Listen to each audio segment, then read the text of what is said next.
बस एक बयाम कहना, उस्ताद मोहतरम को मेरा सलाम कहना। यार भाई अस्सलाम वालेकुम। केड़ा हाल है? खुश आयो? ठीक ठाक तबीयत सही है? असां जी दुआ है अल्लाह पाक अवां खे खुश रखे ऐं तालीम जे मैदान में, इल्म जे मैदान में पांजी मंजिल ते कामयाब थियो ऐं खुशियूं माणियो। बस एक बयाम कहना, उस्ताद मोहतरम को मेरा सलाम कहना। दोस्तों मिले तो बस एक बयाम कहना, उस्ताद।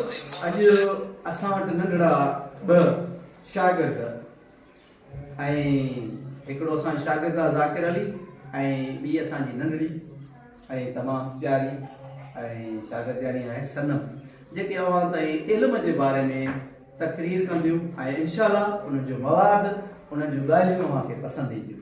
तो मेरा सलाम कहना, दोस्तों मिले तो बस एक बयाम कहना, उस्ताद मोहतरम को। आहे उहो असांखे फर्श खां अर्श ते पहुचाए थो, पहुचाए थो न थो पहुचाए। ऐं इल्मु हासिल करण वारा जेके शागिर्द आहिनि ऐं जेके इंसान आहिनि उहे पंहिंजो मान शान दुनिया में पंहिंजो किरदार सुहिणे अंदाज़ जे ज़रिए वधाइनि था ऐं ज़िंदगीअ में कामयाब थियनि था। ऐं इल्म खां सवाइ इंसान जेको आहे अधूरो आहे अधूरो न आहे? ठीकु आहे। ऐं तव्हां बि इल्मु हासिल करियो ऐं इल्मु हिकिड़ो ॾीओ आहे उनखे ॿारियो ऐं इहा जेका ॾीए ॿारण वारी हिकिड़ी ज़ंजीर आहे इनखे क़ाइमु ऐं दाइम रखो ऐं इल्मु पाण बि हासिल कयो ऐं पंहिंजे घर में, पंहिंजे पाड़े में ऐं ॿियनि खे बि उनजी तलक़ीन कयो ऐं उहा तबलीग जारी रखो। ईअं करण सां अवां पंहिंजी मंज़िल ते आसानी सां पहुची सघो था। मेरा सलाम कहना, दोस्तों मिले तो बस एक बयाम कहना, उस्ताद मोहतरम को मेरा सलाम कहना। दोस्तों मिले तो बस। इल्म इंसान जी टी अख आहे। सुणे हज़रत अली अलैहिस्सलाम जो कौल मुबारक आहे त इल्म जे बयान करण वारा त तमामु घणा आहिनि पर इल्म जे हासिल करण ऐं इल्म ते अमल करण वारा घटि आहिनि। उन करे इल्म ते अमल कजे। हाणे मूंखे त ॻाल्हाइणो न आहे, मूंखे त तकरीर करणी न आहे ऐं हाणे आउं दर्जे 5 जो शागिर्द आहे, तमामु प्यारो शागिर्द आहे ऐं मेहनती आहे ज़ाकिर अली।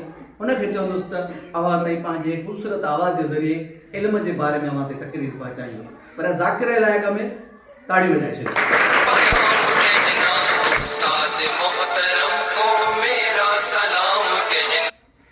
इल्म सां त सोना ॿार, कलम जिन जो आहे हथियार, ज़मीर हथनि में आहिनि किताब, देसी किताबनि सां आहे प्यार।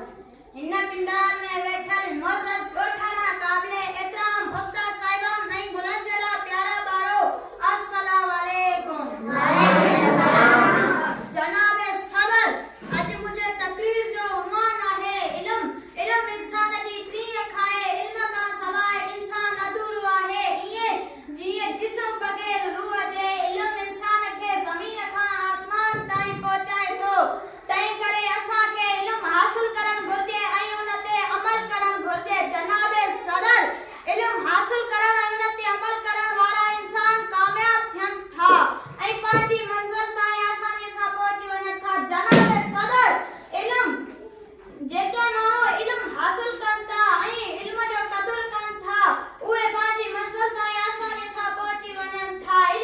इल्म हिकु उहा दौलत आहे जंहिंखे को बि चोर चोराए नथो सघे। जनाब सदर, इल्म दुनिया में उन्हनि माण्हुनि जो नालो रोशन आहे जेके पंहिंजी राह ते हलंदे मुल्क ऐं क़ौम जी ख़िदमत कनि था। चाल अल्लाह साईं असांखे उन राह ते हलण जी तौफ़ीक़ अता फरमाए जो असां नंढा तोड़े वॾा इल्म जी लाट ॿारे हिकिड़े ॾींहं मां हज़ारे ॾींहं ॿारे छॾियो। अहिड़ो रोशन मुस्तक़बिल खे सवारियूं जो असांजे प्यारे पाकिस्तान जो नालो रोशन थिए। पाकिस्तान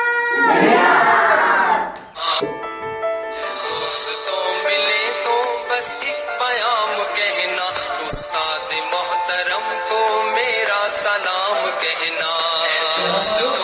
ज़ाकिर अली जो ख़ूबसूरत आवाज़ हुयो जंहिं इल्म जे बारे में ख़ूबसूरत ऐं सुहिणी तकरीर कई। अवां खे पसंदि आई? आई? अच्छा, हाणे असां वटि हिकिड़ी ॿी शागिर्दियाणी आहे सनम। हमेशा सनम सुठी तकरीर कंदी आहे ऐं सुठियूं नातूं ॿुधाईंदी आहे ऐं पढ़ण में बि होशियारु आहे। महिनत कंदी आहे न कंदी अचो त उनखे ॿुधूं सनम। ले तो बस एक पयाम कहना उस्ताद मोहतरम को मेरा सलाम। सनम लाइ ताड़ियूं ॾियां। इल्म सां त सुहिणा ॿार कलम जंहिंजो आहे हथियार ज़मीर हथड़नि में आहिनि किताब देसी किताबनि सां प्यार हिन पिंडालम वेठल मोज़िज़ ॻोठण क़ाबिल एतिराम उस्ताद साहिबान ऐं गुलनि जहिड़ा प्यारा ॿार अस्सलाम वालेकुम। वालेकुम सलाम। अॼु मुंहिंजे तक़रीर जो उन्वान आहे इल्म। इल्म इंसान जी टीह आहे। इल्म खां सवाइ इंसान अधूरो आहे। ईअं आहे जीअं जिस्म बग़ैर रूह। इल्म इंसान खे ज़मीन खां आसमान ताईं पहुचाए थो। उन करे असांखे इल्म हासिल करणु घुरिजे। इल्म जो क़दुरु करणु घुरिजे। जनाबे सदर दुनिया में उन्हनि मां इल्म हिकु उहा दौलत आहे जंहिंखे को बि चोर चोराए नथो सघे। जनाबे सदर दुनिया में उन्हनि माण्हुनि जो नालो रोशन आहे जन हलंदे मुल्क ऐं क़ौम जी ख़िदमत कंदे हक़ ऐं सच जो उहो ॾियो आहे जंहिंजी रोशनाई असां जहालत वारी हूंदाई ख़तम थी वञे थी। शाल अल्लाह साईं असांखे बि इन राह ते हलण जी तौफ़ीक़ अता फरमाइजो। हिकु ॾींहुं मां हज़ारे ॾीआ ॿारियूं ऐं अहिड़ी रोशन मुस्तक़बिल खे संवारियूं जो असांजे प्यारे मुल्क पाकिस्तान जो नालो रोशन थिए। पाकिस्तान असांजो प्यारो मुल्क पाकिस्तान आहे उन सां असांखे प्यार आहे ऐं हिकु दफ़ो प्यारे मुल्क पाकिस्तान जो वरी नालो पाकिस्तान कहना दोस्तों मिले तो बस एक पयाम कहना उस्ताद मोहतरम को मेरा सलाम कहना। प्यारा ॿारो हाणे असां जिन ॿिनि ॿारनि तकरीर कई उन्हनि खे इनाम ॾींदासीं। छो त इनाम जेको आहे त भले थोरी रक़म वारो हुजे लेकिन इंसान जे लाइ वॾो एज़ाज़ हूंदो आहे। ऐं सभ खां पहिरियों ज़ाकिर अली खे छॾींदुसि ऐं सनम खे बि घुराईंदुसि। उहे अचनि त उन्हनि खे असां इनाम ॾियूं।